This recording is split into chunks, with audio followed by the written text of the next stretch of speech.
friends present here. Today I am going to give my views on the topic fintech ecosystem in India.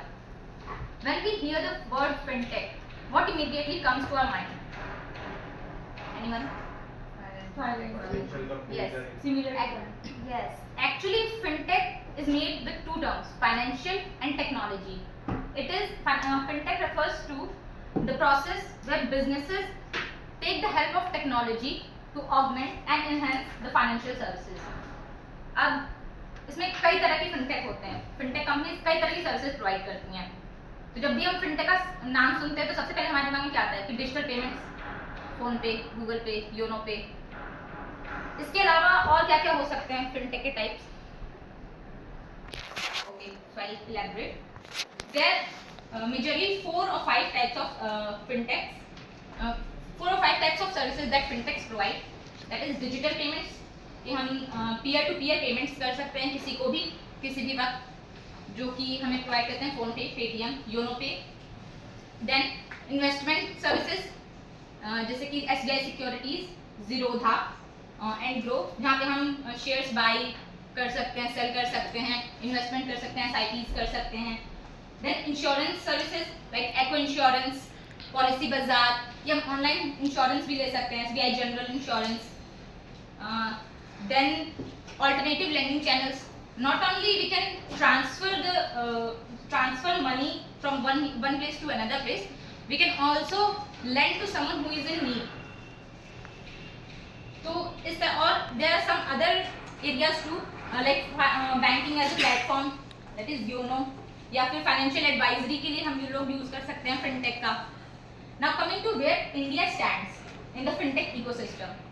Currently, India is the third leader after US and UK in this fintech ecosystem.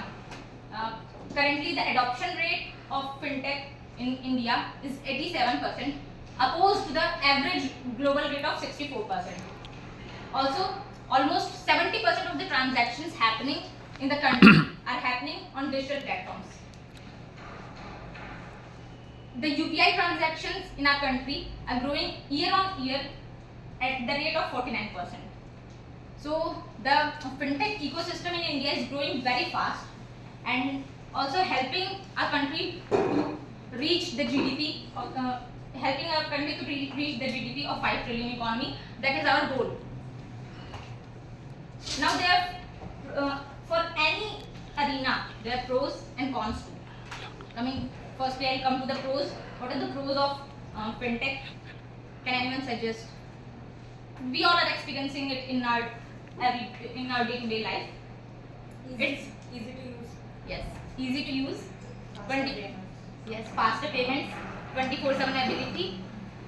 Then minimizing the distance. हम यहाँ से बैठे बैठे America में भी पैसे transfer कर सकते हैं. पहले हमें वेस्टर्न यूनियन जाना होता था, यहाँ से वहाँ जाओ, वहाँ अमेरिका से पैसे आएंगे तो उसकी करेंसी चेंज कराओ. इन सब के अलावा फाइनेंशियल इंक्लूजन, जो सरकार का पिछले 50-60 सालों से हमारी सरकार का एक मुद्दा रहा है कि हाँ, फाइनेंशियल इंक्लूजन पे हमें ध्यान देना है. आप सबको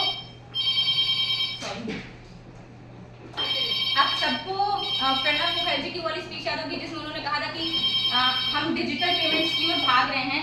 क्या वो जो गांव की जो बूढ़ी औरत बैठी हुई है वो ठेले पे, वो कहाँ से पेमेंट लेगी?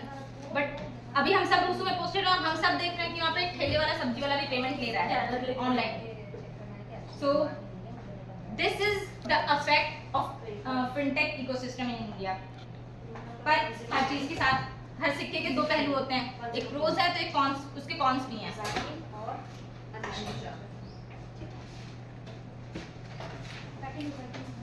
इंटरप्शंस, इसके कॉन्स भी हैं.